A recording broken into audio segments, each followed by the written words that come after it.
drop and give me 25. I'm the gunny. It's time for the gunny. The quarter deck. Lights. Get online right now. You got 10, 9, 8, 7, 6, 5, 4, 3, 2, 1, 0. Hello, my bunch of knuckle-dragging, beer-drinking, hard-charging devil dogs. You're listening to The Quarter Deck. I am your host, Miguel, the Gunny Signs. Get off the bus! I do solemnly swear. That I will support and defend the Constitution of the United States. Against all enemies, foreign and domestic.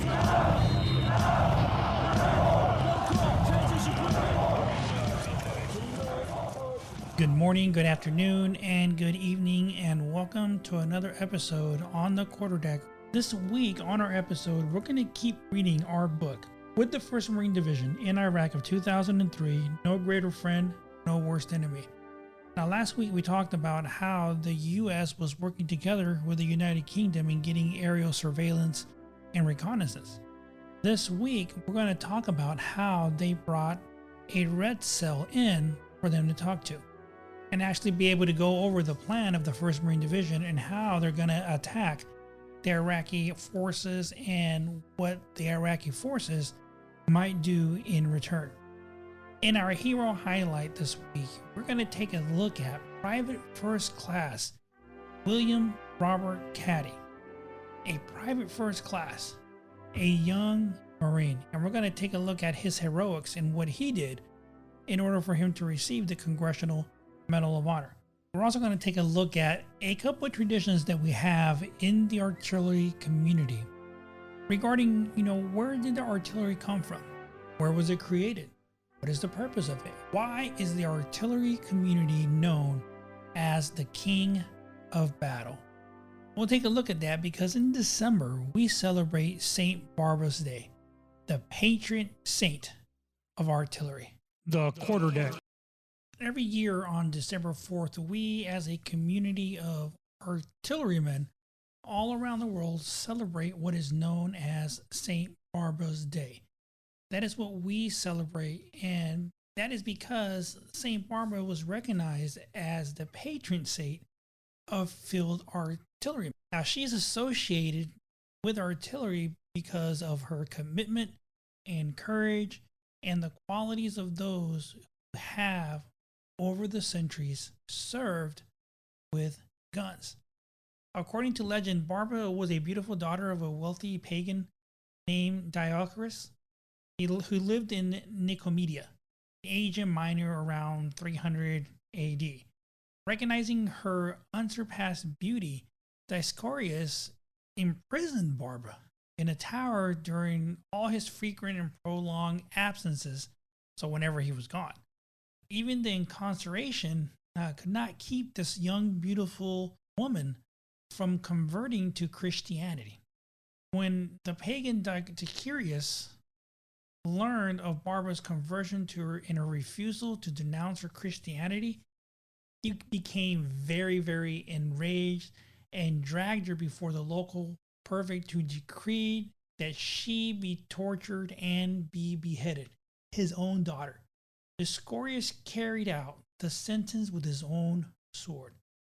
Now, that same day, later on, as a brutal heathen made his way home, he was struck down and consumed by a blinding flash of lightning. Only the remnants of the scorched garments and scarred sword remained as a reminder of his evil deed and of God's wrath. Now, because of her faithfulness and her association with the avenging thunderbolt, Barbara became the traditional patron saint of those who would seek protection from thunderstorms, fire, explosions, and sudden death. All the gunners of the 17th century adopted her as their patron saint because of the questionable reliability of their own cannons till this day. Artillerymen refer to her selflessness, sacrifice, and dignified service. Therefore, St. Barbara became known as our benefactress to watch over artillerymen throughout the world. and it became a proper tradition to remember St. Barbara, in which is truly fitting of professional artillerymen. Upon gathering of the Marines that serve field artillery, a hearty meal with great amenities is always served. The time-honored tradition of laying the artillery punch is performed, and it's followed by the ceremonial induction of new artillerymen into the Order of St. Barbara. Now, to me, this is a big deal. It's a big deal because as artillerymen, to us, to be inducted into the Order of St. Barbara is the highest honor that you can receive as an artilleryman. So that's very special to us. It means everything. And yes, there have been Marines, artillerymen, that have never been inducted into the Order of St. Barbara. So it is a big deal because of your contribution and everything that you have done for the community as an artilleryman plays a huge role in you being inducted into the Order of St. Barbara. So in order for everybody listening to understand exactly what I'm talking about, let's take a look at the story of where artillery came from. In the beginning, there was chaos, and the chaos was the infantry, for the infantry was alone, and fear was with the infantry, and they cried unto the Lord, saying, Lord, save us, for we are afraid. And the Lord heard their grunts, and set some of the infantry on beasts of burden, and these he called cavalry. And the cavalry became armor. And when the Lord had seen what he had done, he laughed, saying, well, you can't win them all. The infantry and the armor again cried out to the Lord, saying, Lord, save us, for we're afraid. And the Lord heard their cries and decided to end their weeping. And the Lord said unto them, Lo and behold, I send you a race of men, noble in heart and spirit. And the Lord created the artillerymen. And the Lord said unto the infantry and the armor, When it gets dark, the artillery shall light your way. And when you need smoke, there shall be smoke. And when you need HE, WP, and HNI, and counter battery fire, all these ye shall have. And the Lord gave the gunners big guns and field guns, and the infantry and armor were jealous, for they had not. And the infantry cried out, saying, Lord, Thou hast created the infantry as queen of battles, and now thou hast made the artillery king of battles, and the well knowest thou that the king does to the queen. And the Lord replied, Right on. And the Lord gave unto the artillery rockets and missiles, and best of all, nukes. And when the infantry and the armor saw this, they fell to their knees in wonder, saying, Surely God is on the side of the greatest, the artillery. And the Lord saith, You got that right. Now Abith, infantry, armor, and artillery. But the greatest of these is artillery. The Quarterdeck is brought to you by Miguel Science Photography. From the beginning of your family to the first birthday and beyond. Whether it's a retirement or a Marine Corps ball, Miguel Science Photography is there to make memories that will last a lifetime. Miguel Science Photography is a certified veteran-owned business. Contact them at miguelsciencephotography.com. What we're gonna do right here is go back. Way back into time.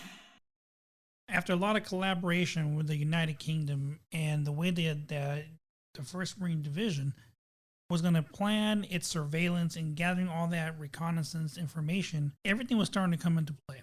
The whole plan was coming into place, and they were getting ready to actually move on into a higher level of planning for the division to be able to conduct its missions that they had to once they actually headed into Iraq.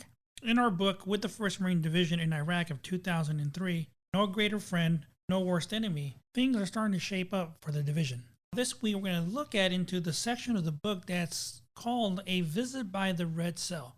When we first started reading this book a couple weeks ago, actually it's been more than a couple weeks ago. I think we're going on almost 2 months now that we've been reading the book. But this is the first time that I have also read this whole book in its entirety.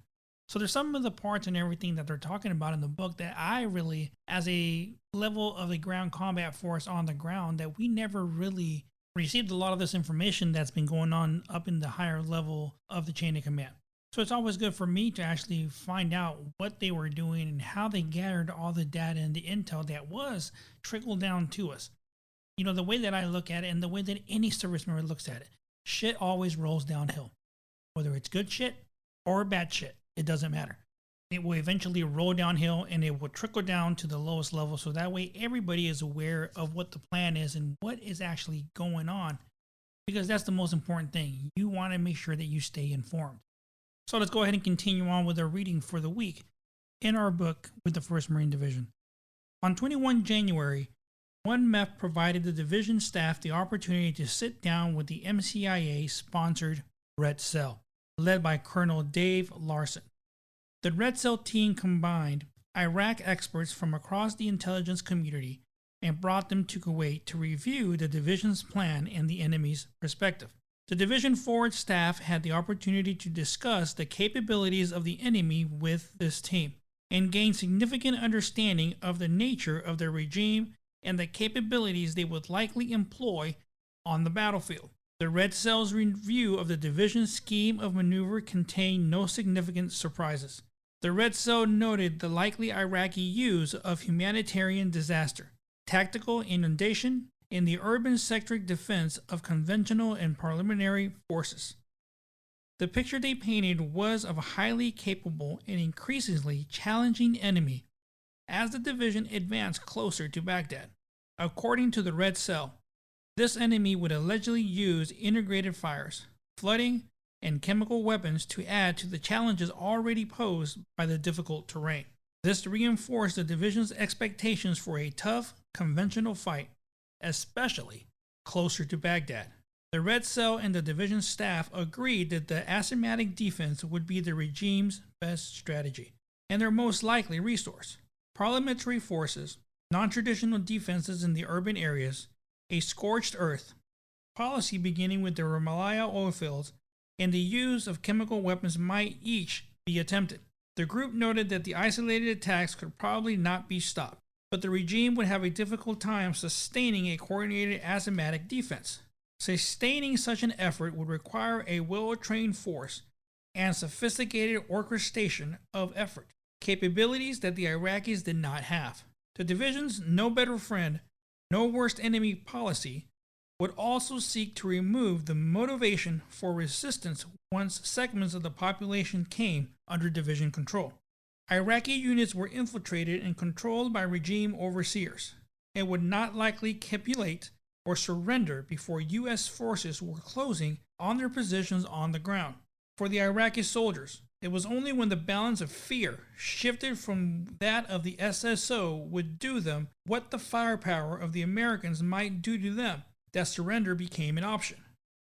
This same concept of a tipping point with the civilian population was also discussed. The U.S. had not intervened when the Shias rose against Saddam in 1991, and thousands were murdered by the regime. Even though the Iraqi populace was vehemently anti-regime, they were not likely to begin to aid the coalition attack until it was clear that the U.S. committed to absolute regime removal on the ground and had the upper hand. One final topic of discussion was a personality of Saddam Hussein.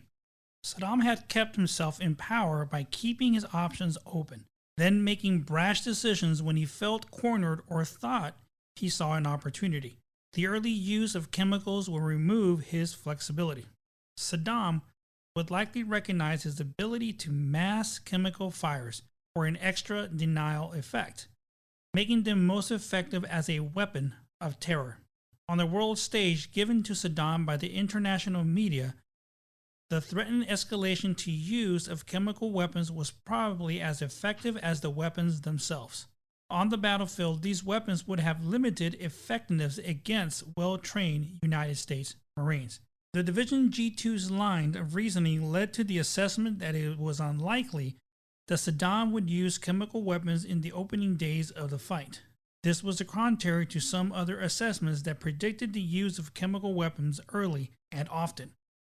Regardless of all the assessments, produce would dictate that the 1st Marine Division be on the guard against the eventually throughout the campaign. Hero highlight. Private First Class William Robert Caddy, United States Marine Corps.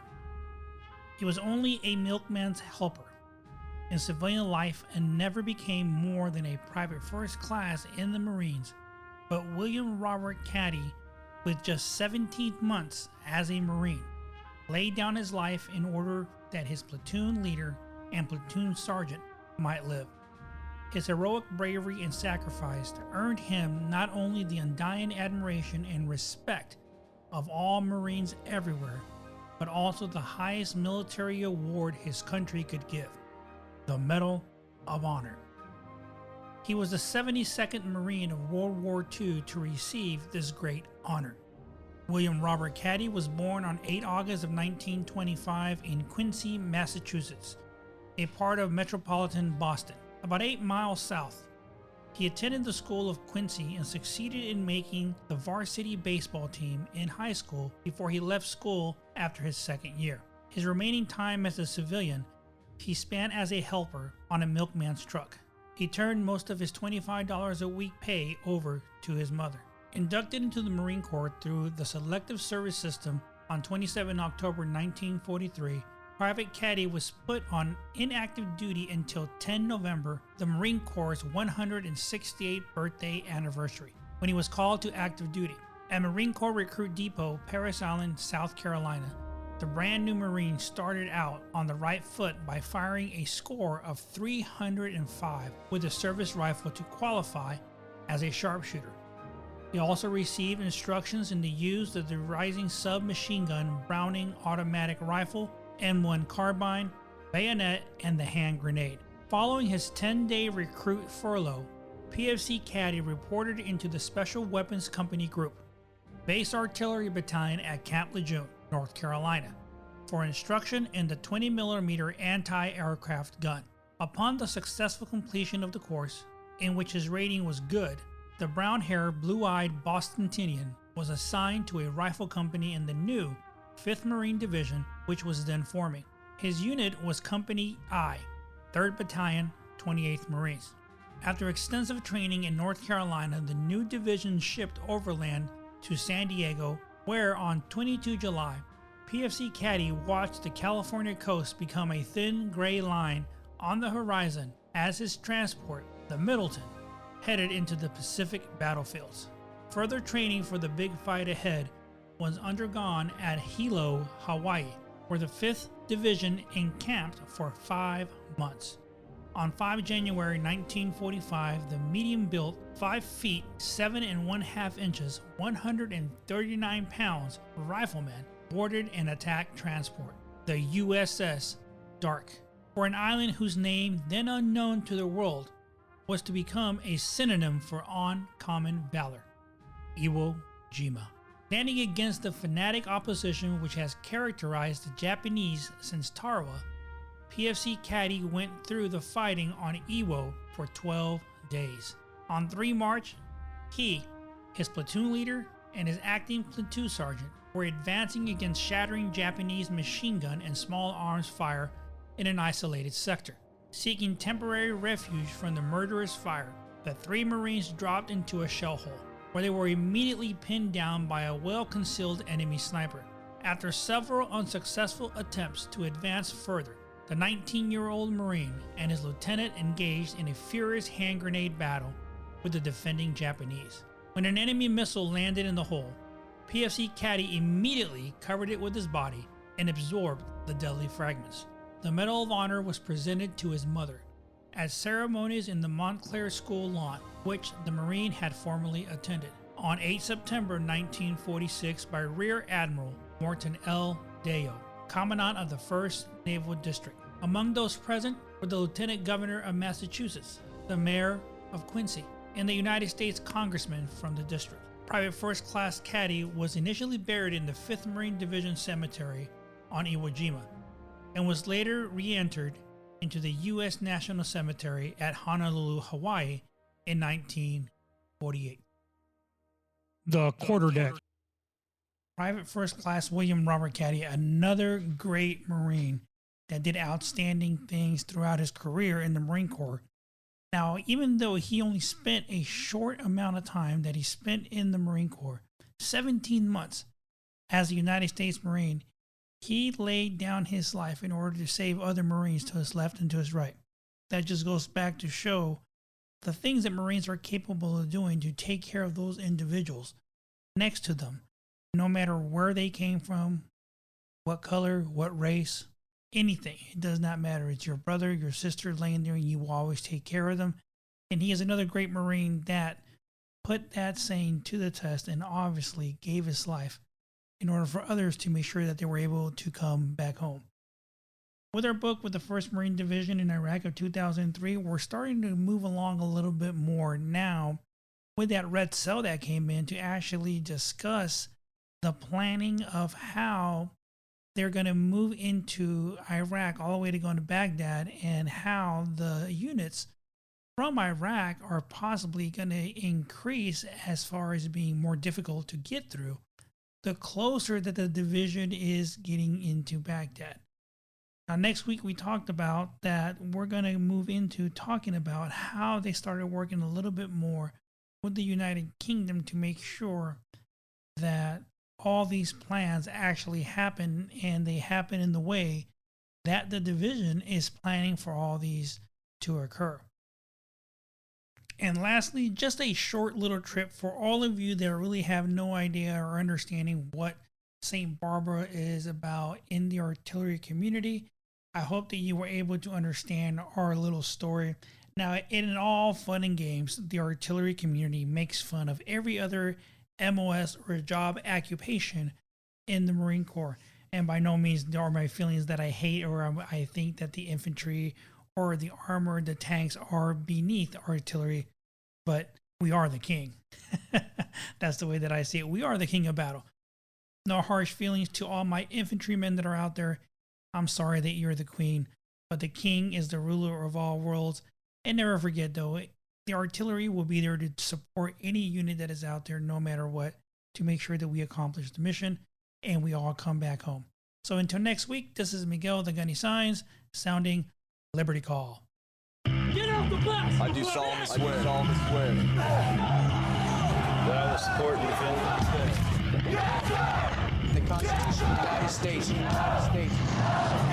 against all enemies, foreign and domestic.